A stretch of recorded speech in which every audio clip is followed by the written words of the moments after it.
नमस्कार बच्चों, कैसे हैं आप सब? आशा करती हूँ आप सभी अच्छे होंगे, स्वस्थ होंगे, खुश होंगे और अपनी पढ़ाई भी अच्छे से कर रहे होंगे। जैसा कि आप सभी जानते हैं, मैं हूँ आपकी हिंदी की अध्यापिका और मैं स्वागत करती हूँ आप सभी का आईसीटी वर्चुअल क्लास।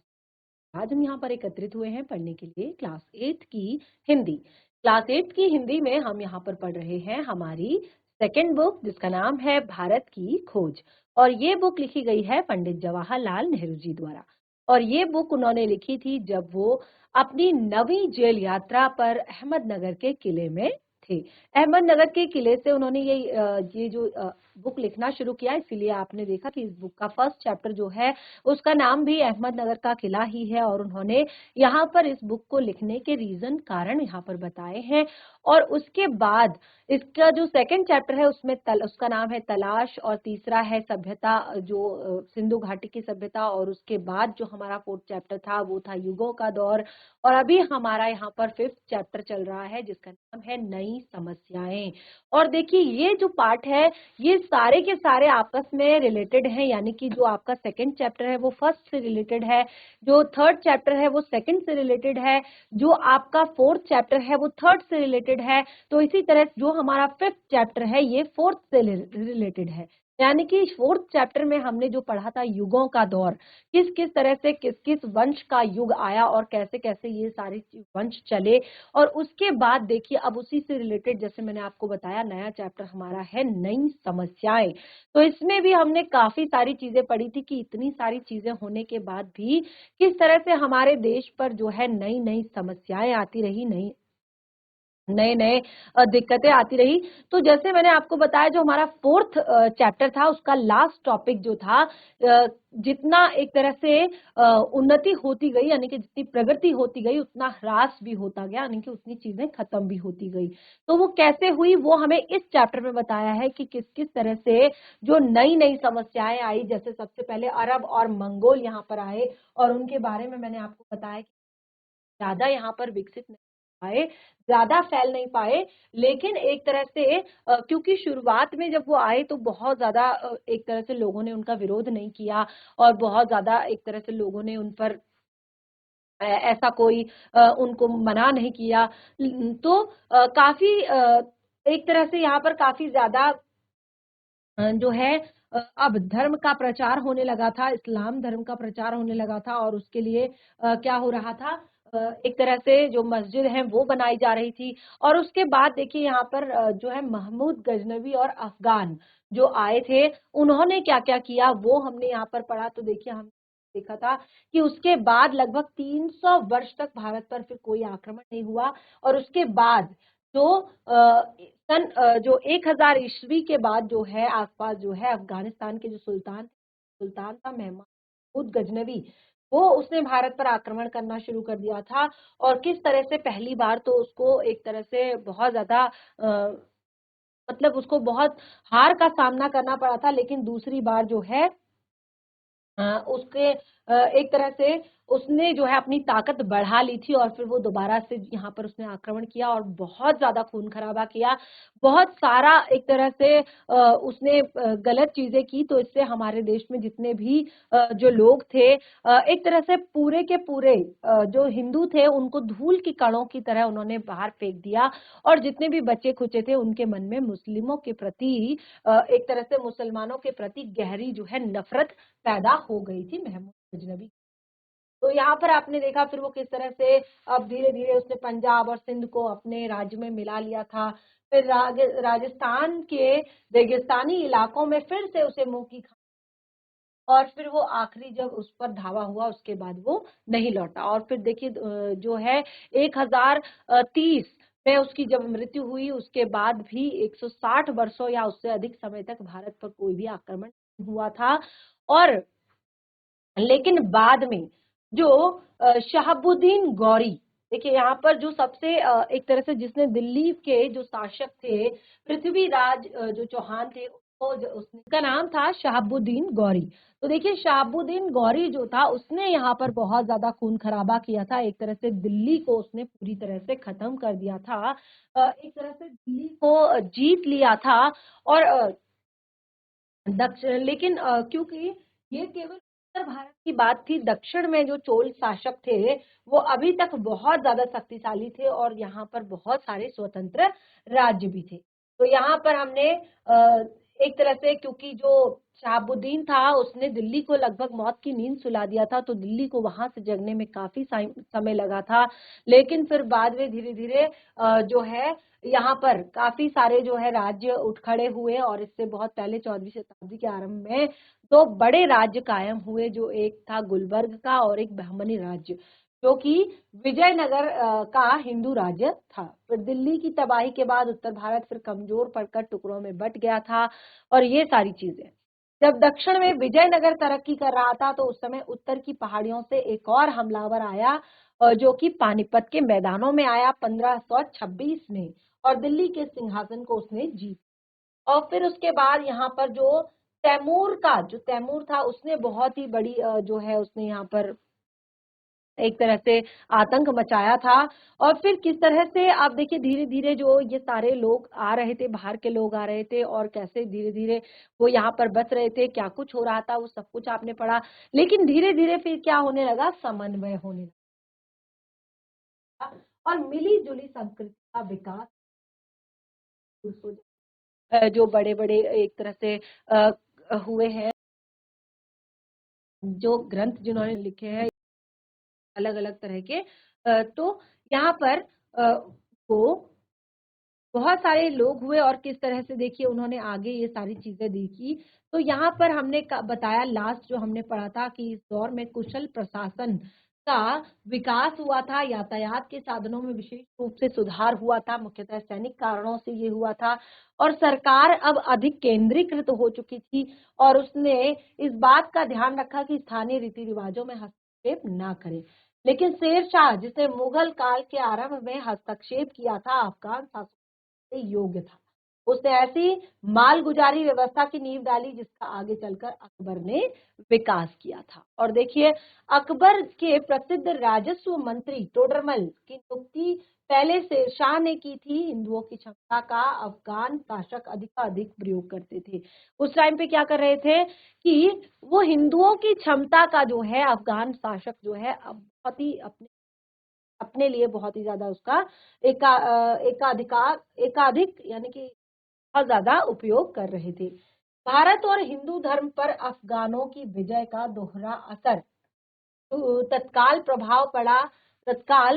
प्रभाव यह पड़ा कि लोग अफगान शासन में पड़ने वाले क्षेत्रों से दूर भागकर अब दक्षिण की ओर जाने लगे। यानी कि जब भारत में जो है अफगानों की विजय हुई तो उस टाइम पे फिर जो है वहां के लोग जो थे, भारत के लोग जो थे, वो दूर भागकर अब दक्षिण के जो बच रहे थे उन्हें विदेशी तौर तरीकों और प्रभावों से अपने को बचाने के लिए वर्ण व्यवस्था को और भी ज्यादा कठोर बना लिया था।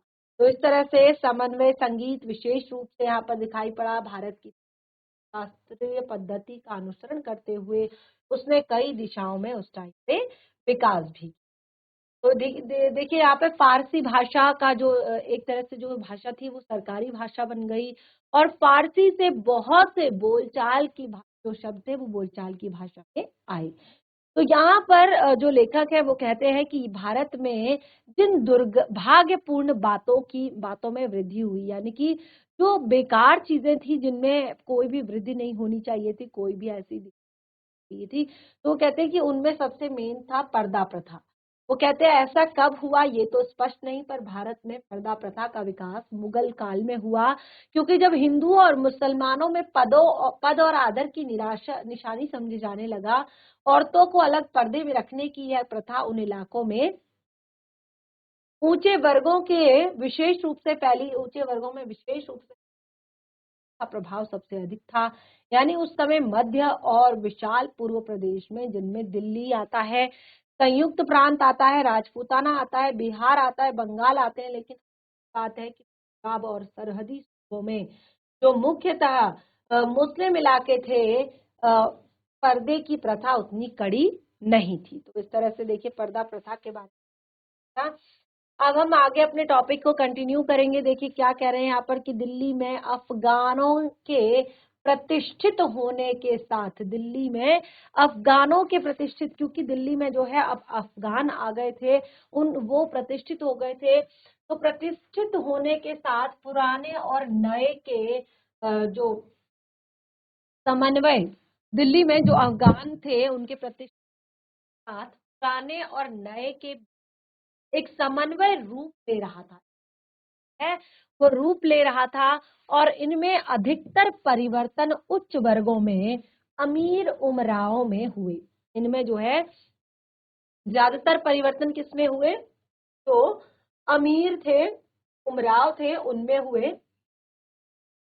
इनका असर विशाल जन समूह पर, इनका जो असर था वो विशाल जन समूह पर, विशेषकर देहाती जनता जो है उस पर नहीं पड़ा।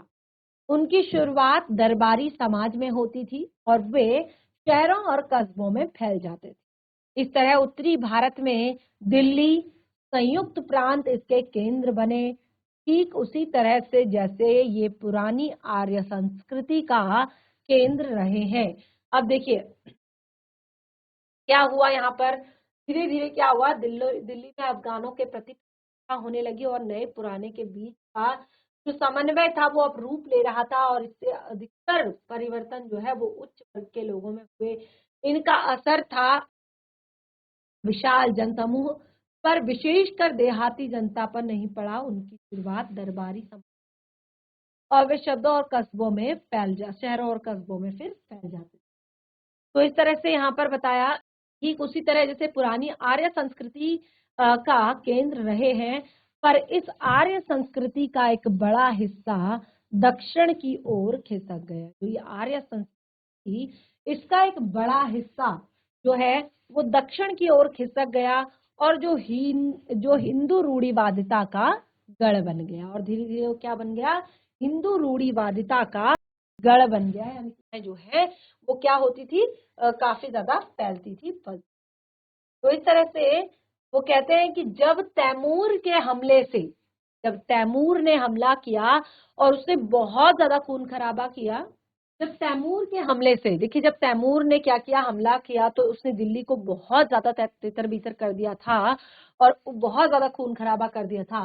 तो तैमूर के हमले से दिल्ली की सल्तनत जो है कमजोर पड़ गई थी। तो जौनपुर जो कि संयुक्त प्रांत में एक छोटी सी रियासत खड़ी हुई।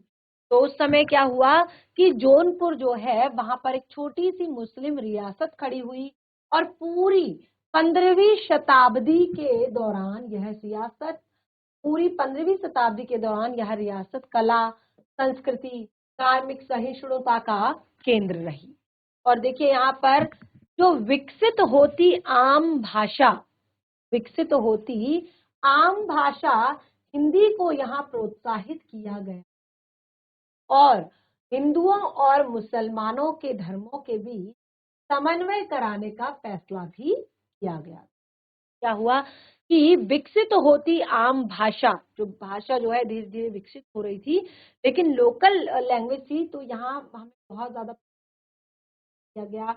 हिंदुओं और मुसलमानों के धर्मों के बीच समन्वय का प्रयास किया गया, और लगभग इसी समय उत्तर में सुदूर दक्षिण एक स्वतंत्र मुस्लिम शासक जो था, उत्तर में सुदूर दक्षिण में सुदूर कश्मीर में एक स्वतंत्र मुस्लिम शासक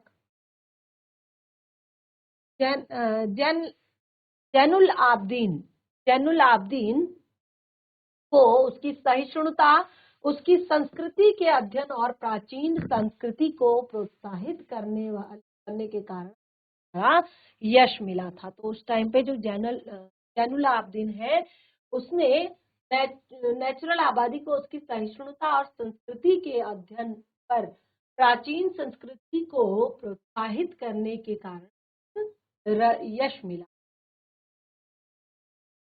अब देखिए, क्योंकि उस टाइम पे जो मैंने आपको बताया कि किस तरह से जो है अंग्रेज ब्रिटिशर्स किस तरह से अत्याचार कर रहे थे, किस तरह से जो है देश के लोगों को बहुत जो बाकी जो लोग थे वो बहुत ज्यादा देश के लोगों को परेशान कर रहे थे। तो इस तरह से भारत में जो नई जनसंख्या थी, नई उत्तेजना सक्रिय थी, नए विचार के लोगों लोगों को परेशान कर रहे थे, भारतीय विदेशी तत्वों को आत्मसात करने का प्रयास कर रहे थे। जो हैं लेकिन विदेशी तत्व हैं उनको आत्मसात करने का प्रयास कर रहे थे। और इस प्रक्रिया में थोड़ा बहुत खुद भी बदल रहा था। तो वो कहते हैं और इस प्रक्रिया में थोड़ा बहुत जो है वो खुद को भी बदलना जो था। और इसी बीच कुछ नए ढंग के सुधारक खड़े हुए।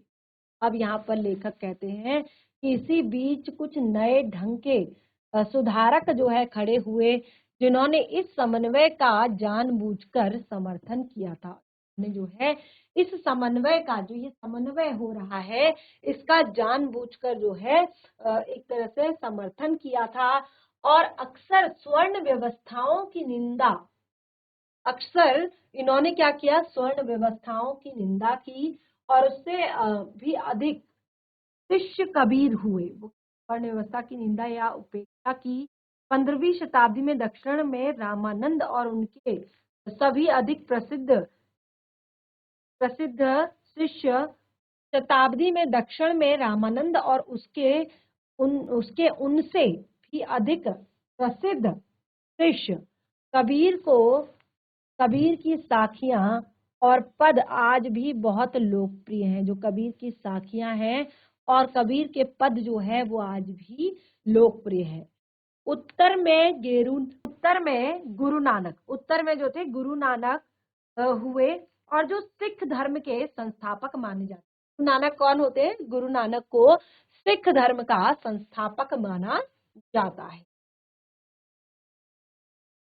तो इस तरह से पूरे हिंदू धर्म पर इन सुधारकों के नए विचारों का प्रभाव पड़ा। जितने जो नए लोग थे उस टाइम पे, क्योंकि वो बहुत ज्यादा गुरु नानक जी से बहुत ज्यादा धर्म और शिक्षा का संस्थापक उन्हें मानते थे, तो इसीलिए वो कहते हैं कि वो इन सुधारकों के नए विचार का प्रभाव जब पड़ा और भारत में इस्लाम का स्वरूप भी दूसरे स्थानों पर है, उसके स्वरूप से किसी हद तक भिन्न हो गया।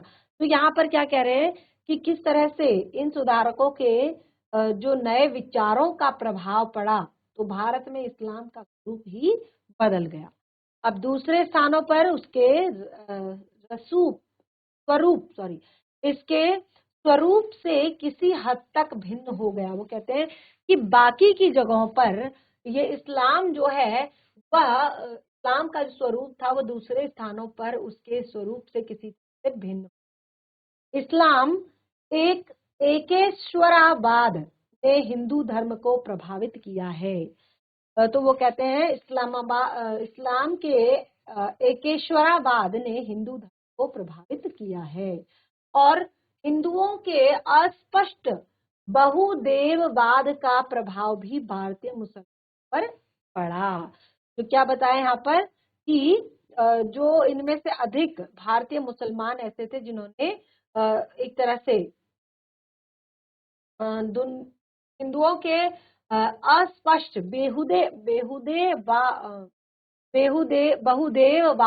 बहुदेववाद जो है उसका प्रभाव भारतीय मुसलमानों पर पड़ा और इनमें से अधिक भारतीय मुसलमान और उन सब का पालन पोषण प्राचीन परंपराओं में भी किया गया। वे अब भी उन्हीं से घिरे हैं जिनमें बाहर से आने वालों की संख्या अपेक्षाकृत कम होती है। तो देखिए यहाँ पर काफी सारी चीजें हमने इस पार्ट में पढ़ ली हैं और काफी लेंदी हमारा ये चैप्टर है, तो हम इसको आगे कंटिन्यू करेंगे, आगे का चैप्टर पढ़ेंगे। तो देखिए यहाँ पे हम सारी समस्याओं के बारे में पढ़ रहे हैं कि कितनी उस टाइम पे। तो यहाँ पर कहते हैं इनमें से अधिकतर भारतीय मुसलमान ऐसे थे जिन्होंने धर्म परिवर्तन किया और उनका पालन पोषण प्राचीन परंपराओं में हुआ और वे अब भी उन्हीं से घिरे रहते थे। उनमें से बाहर आने वालों की संख्या अपेक्षाकृत कम थी। जो बाहर आने वाले लोग थे उनकी जो जनसंख्या थी वो अपेक्षाकृत कम थी। वो क्या बताते हैं, विदेशी तत्वों के भारत में एकाधिकार, विदेशी तत्वों के भारत में एकाधिकार आत्मसात होने का सबसे महत्वपूर्ण संकेत है। तो क्या बताया यहाँ पर? यहाँ पर बताया कि विदेशी तत्वों के भारत में एकाधिकार, जो विदेशी तत्व है उनका धीरे धीरे कैसे भारत में एकाधिकार होगा, कैसे आत्मसात होने का सबसे महत्वपूर्ण संकेत उनके द्वारा देश की आम भाषा का प्रयोग किया था। गरचे दरबार की भाषा फारसी बनी रही। आरंभ के लेखकों में सबसे प्रसिद्ध अमीर खुसरो थे। वो कहती हैं कि जो आरंभ के लेखक थे, जो शुरुआत के लेखक थे, उनमें सबसे अमीर जो थे वे खुसरो थे और उनका परिवार 2 या 3 पीढ़ियों से संयुक्त में बसा हुआ है। तो वो कहती हैं कि अब एक ही बचता है। उनका जो परिवार है उस परिवार में 2 या 3 पीढ़ियों से युक्त राज्य में बसा हुआ था। वह 14वीं शताब्दी के दौरान कई अफगान सुल्तानों के शासन काल में रहे। तो टाइम पे क्योंकि जैसे मैंने आपको बताया कि यहाँ पर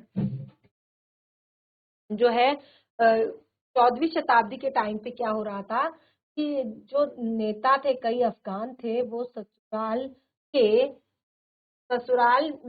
के शासन में काल, देखिए यहाँ पर क्या कहा कि उनका जो एक तरह से अमीर खुसरो जो थे, लेखक के सबसे प्रसिद्ध जो प्रसिद्ध थे लेखकों में, तो वे अमीर खुसरो थे और वे तुर्क थे। और उनका जो परिवार था उनका 2 या 3 पीढ़ियों से संयुक्त राज्य में बसा हुआ था। कहाँ बसा हुआ था? संयुक्त राज्य में बसा हुआ था। वे 14वीं शताब्दी के दौरान, ठीक है, 14वीं शताब्दी के दौरान क्या हुआ कि कई अफगान सुल्तानों के शासन में रहे। तो देखिए 14वीं शताब्दी में वो कई अफगान सुल्तान के शासकों में शासन काल में रहे। वे फारसी के चोटी के कवि थे, जो फारसी भाषा के बिल्कुल चोटी के कवि थे, यानी कि बहुत बड़े कवि थे और उन्हें संस्कृत का ज्ञान भी था।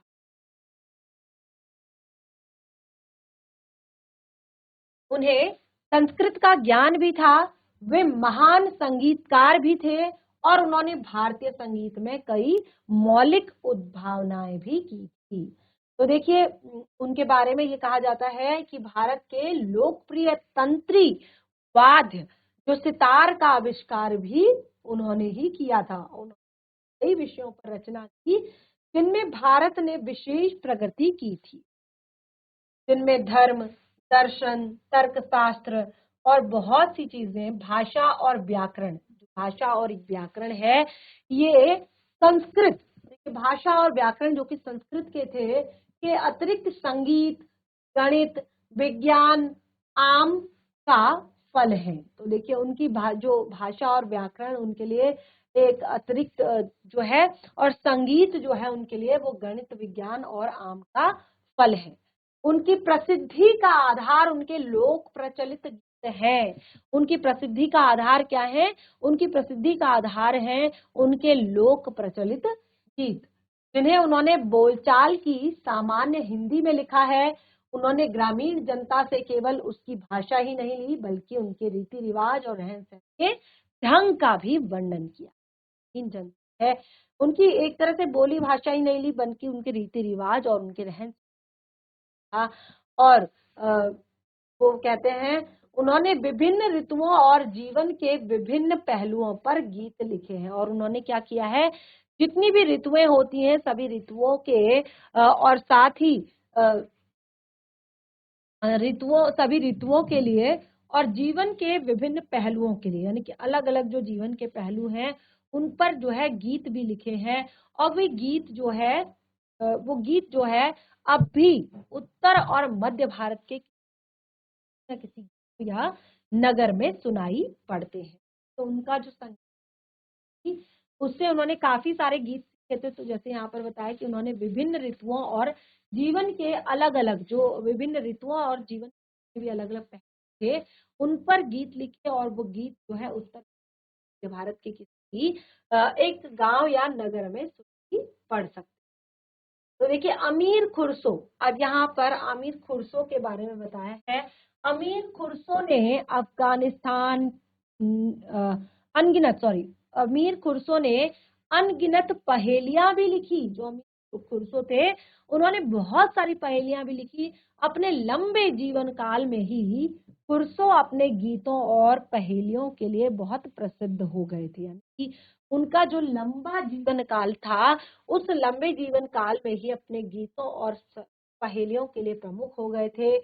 ऐसी कोई और मिसाल नहीं मिलती जहां 600 साल पहले लिखे गए गीतों की लोकप्रियता आम लोगों के या आम जनता के बीच बराबर बनी है, और बोलों में बिना परिवर्तन किए वे अब भी उसी तरह से गाए जा रहे हैं। तो आपने देखा कि वहां पर जो सिचुएशन है वो काफी ज्यादा अलग है, और किस तरह से उनको जो है स्कूल से देखिए उनको यहाँ पर कहा है कि किस तरह से उनकी भाषा ही नहीं बल्कि उनके रीति रिवाज और रहन सहन के ढंग का वर्णन भी किया है कि किस तरह से उन्हें जो मेन भाषाएं होती हैं वो यहाँ पर पढ़ाई जाती हैं।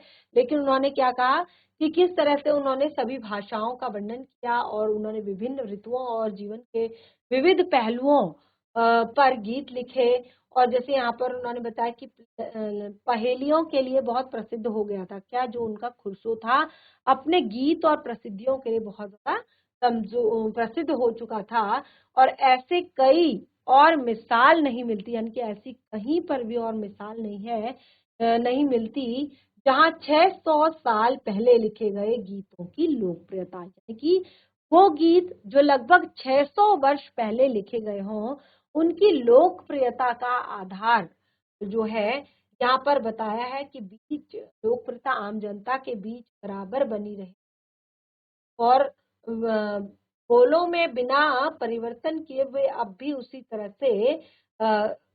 तरह से गाए जाते हैं। तो देखिए यहाँ पर जो नेक्स्ट टॉपिक है वो है बाबर और अकबर का, अकबर भारतीय कला की प्रकृति।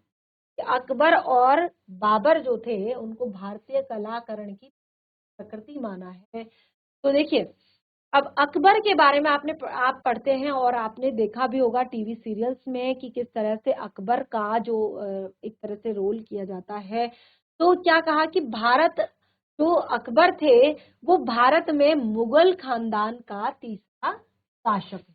उन्होंने बताया कि अकबर ने बताया कि भारत में मुगल खानदान का शासक है, फिर भी साम्राज्य की बुनियाद उसी ने पक्की। क्या किया था? साम्राज्य की जो बुनियाद थी वो भी उन्हीं ने पक्की की। उनके बाबा ने दिल्ली के सिंहासन पर 1526, ये जो बाबा थे उनके जो बड़े दादा थे उन्होंने दिल्ली के सिंहासन पर जो है 2526 ईस्वी में प्राप्त कर ली, और भारत में आने के 4 वर्ष के भीतर ही मृत्यु बाबर की मृत्यु हो गई। तो उन्होंने क्या बताया यहाँ पर कि किस तरह से जब 1526 ईस्वी में विजय प्राप्ति कर ली थी तो भारत में आने वाले 4 वर्ष के भीतर ही 4 वर्ष के भीतर ही बाबर की मृत्यु हो गई। उसका तत्काल अधिकतर समय युद्ध और आगरा में एक भव्य राजधानी बनाने में बीता, और यह काम उसने कुस्तुतुनिया के नाम से एक प्रसिद्ध वास्तुकारी को शिल्प को बुलाकर कराया। अब देखिए जो बाबर थे वो व्यक्तित्व के आकर्षक थे, वह नई जागृति के शहंशाह, बहादुर और साहसी थे।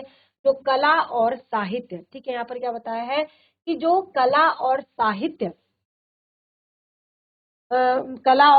में जिन्होंने यहाँ पर अपना एक तरह से दिखाया, यहाँ पर क्या कहा कि अच्छे रहन सहन का शौकीन था। उसके पौत्र अकबर उससे अधिक आकर्षक और गुणवान थे, और उनके जो पौत्र थे यानी कि बाबर जो हैं वो किसके पुत्र थे? एक तरह से वो उनके पुत्र जो है यहाँ पर के बारे में बताया कि जो कला और साहित्य के अच्छे रहन सहन, तो उन्होंने ये बताया कि बाबर का व्यक्तित्व आकर्षक है। यह नई जागृति का शहजादा है बहादुर और सिपाही, जो कला और साहित्य तथा अच्छे रहन सहन का एक तरह से शौकीन है। उसका पौत्र अकबर उससे भी अधिक आकर्षक और गुणवान है। वह बहादुर और दुस्साहसी है, योग्य सेना नायक है और इस सब के अलावा विनम्र और दयालु है। तो उन्होंने उनकी लेखक जो है उनके बारे में बताया है कि किस तरह से जो उनकी लेखिका थी, तो उन्होंने कैसे उनको बहुत ज्यादा एक तरह से डांट दिया था। तो उनका जो पौत्र था वो अकबर उससे भी अधिक आकर्षक और गुणवान है।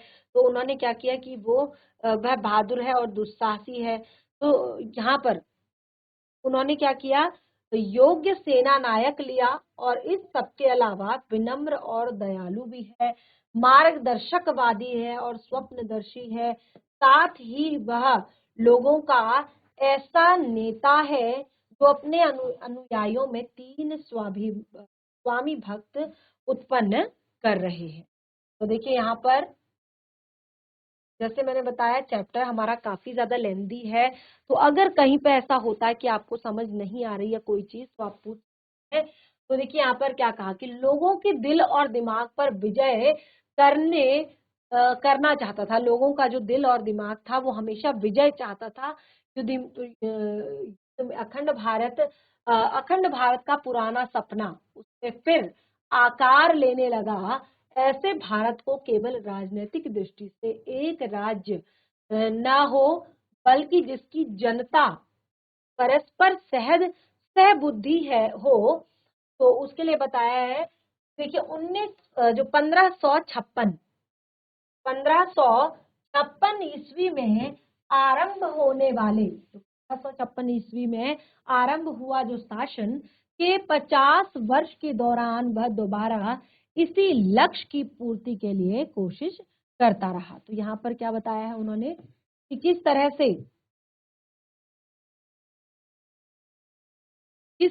इसी लक्ष्य की पूर्ति के लिए वो कोशिश करता रहा। बहुत से स्वाभिमानी राजपूत सरदारों को उनसे अपनी ओर मिला लिया। जो बहुत सारे राजपूत थे उन्होंने स्वाभिमानी सरदारों को अपनी तरफ मिला लिया। उसने एक राजपूत राजकुमारी से शादी की। उसका बेटा और वारिस जहांगीर इस तरह आधा मुगल और आधा हिंदू राजपूत तथा जहांगीर का बेटा शहंशाह भी राजपूत माँ का बेटा था। तो देखिए उसने क्या किया था कि एक राजपूत राजकुमारी की शादी की और उसका जो बेटा वारिस जो था जहांगीर, वो इस तरह का वारिस था, यानी कि आधा मुगल था और आधा हिंदू राजपूत। तो जहांगीर का बेटा शाहजहां भी राजपूत माँ का बेटा था। जो था जहांगीर का बेटा शाहजहां भी एक दूसरे राजपूत माँ का बेटा था। और देखिए क्या हुआ इससे, इसलिए यह तुर्की मंगोल वंश तुर्क और मंगोल का की अपेक्षा कहीं भी अधिक भारतीय है। तो उन्होंने क्या कहा, इसीलिए यह जो तुर्क हैं, ये जो मंगोल हैं, ये जो वंशज है, मंगोल वंशज हैं, जो तुर्क है या मंगोल होने के अपेक्षा कहीं अधिक भारतीय था। तो वो कहते हैं कि मैं कहीं कहीं अधिक भारतीय था। तो देखिए ऐसे काफी सारा पार्ट जो है हमारा यहाँ पर आज क्लियर हो गया है और चैप्टर काफी ज्यादा लेंदी है। देखिए एक बार इस पार्ट को पढ़ लेते हैं कि राजपूत राजघराने संबंध में बनने वाले उसके साम्राज्य बहुत ही मजबूत हुआ। इस मुगल राजपूत सहयोग ने जो राजपूत सहयोग जो है यहाँ पर, तो वो कहते हैं कि किस तरह से इस पुराने मुगल सहयोग ने जो बाद के शासकों के शासन में भी इसी तरह चलता रहा। केवल सरकार प्रशासन सेना को ही नहीं बल्कि साहित्य और रहन सहन को भी प्रभावित किया। तो देखिए यहाँ पर ये जो चित्र आपको दिखाया गया है, ये चित्र है बुलंद दरवाजा आगरे का। ये चित्र कहाँ का है, बुलंद दरवाजा आगरा। तो यहाँ पर क्या कह रहे हैं, पर अकबर को राजपूताना में मेवाड़ के राणा प्रताप की अभिमानी और अदम्य आत्मा का दमन करने में सफलता नहीं मिली। राणा प्रताप ने एक ऐसे व्यक्ति से जिसे विदेशी विजेता समझकर समझाया था, और औपचारिक संबंध तोड़ने, तो वो क्या कहते हैं कि जो राणा प्रताप थे उन्होंने एक छोटे से व्यक्ति ऐसे विदेशी विजेता को समझा और औपचारिक संबंध जो कि जोड़ने अकबर ने अपने चारों ओर अत्यंत जोड़ने के लिए अकबर जो था उसने अपने चारों तरफ अत्यंत प्रभावशाली लोगों का इकट्ठा एक तरह से समुदाय कर दिया था और जो उसके आदर्शों के प्रति समर्पित थे और जो जो क्या थे उसके आदर्शों के पर समर्पित थे।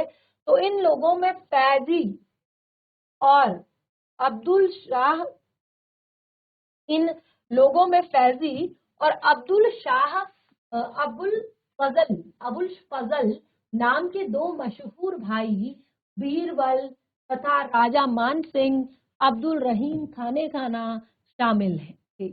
उनसे एक ऐसे नए समन्वित धर्म की शुरुआत करने का प्रयास किया था जो कि सबकी को मान्य हो।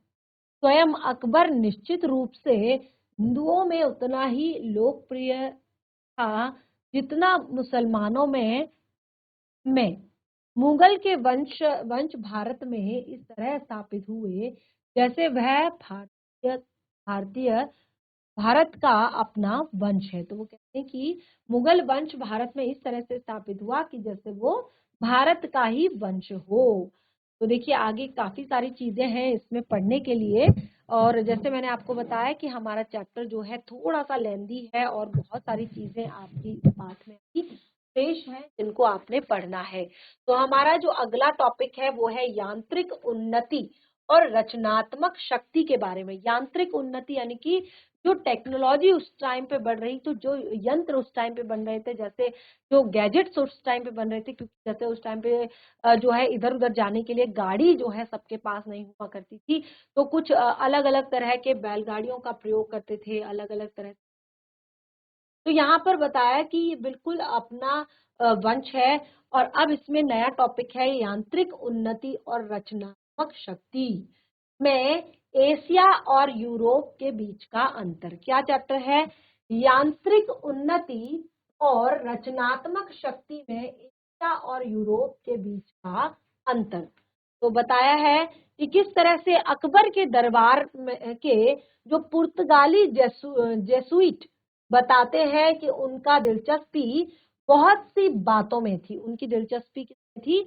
बहुत सी बातों में थी और बस उन सब के बारे में जानकारी हासिल करना चाहते थे। उसे सैनिक और राजनीतिक मामलों का पूरा ज्ञान तो था ही, साथ ही बहुत सी यांत्रिक कलाओं का भी। फिर भी यह अजीब बात है कि उसकी जिज्ञासा एक ही बिंदु पर जाकर रुक गई। तो इस तरह से देखिए हमने यहाँ पर अपने चैप्टर में काफी सारी चीजें पढ़ ली है और देखिए यहाँ पर लाल किले के बारे में बताया गया है कि यदि अकबर इस तरफ ध्यान नहीं दिया होता तो पता लगाया होता कि संसार के दूसरे हिस्सों में क्या हो रहा है, तो उसने सामाजिक परिवर्तन की बुनियाद रख दी होती। तो देखिए आप देख सकते हैं ये है लाल किला, आप देख सकते हैं लाल किले की ये तस्वीर है, लाल किले से यहाँ पर दिखाई गई है। ये किस तरह देखिए ये पूरा ये लाल किले का आपका एरिया है, ये गेट है, आप इस तरह से अंदर जाएंगे, ये पूरा जो है किला है, ठीक है। और उसके बाद देखिए यहाँ पर आगे दिखाया गया है आपका ताजमहल, ये ताजमहल का एक दृश्य यहाँ पर दिखाया गया है। तो इनके बारे में भी अभी हमने बहुत सारी चीजें यहाँ पर पढ़नी है, जैसे कि मैं आपको बार बार कह रही हूँ चैप्टर काफी ज्यादा लेंदी है और क्योंकि थोड़ा सा टफ भी हो सकता है आप लोगों के लिए, तो घर पर एक बार जरूर पढ़ें। कोई भी डाउट होता है तो उसे नेक्स्ट सेशन में क्लियर करें। तो बाकी के टॉपिक को कंटिन्यू करेंगे हम आने वाले सेशन में। तब तक के लिए धन्यवाद। आपका दिन शुभ हो।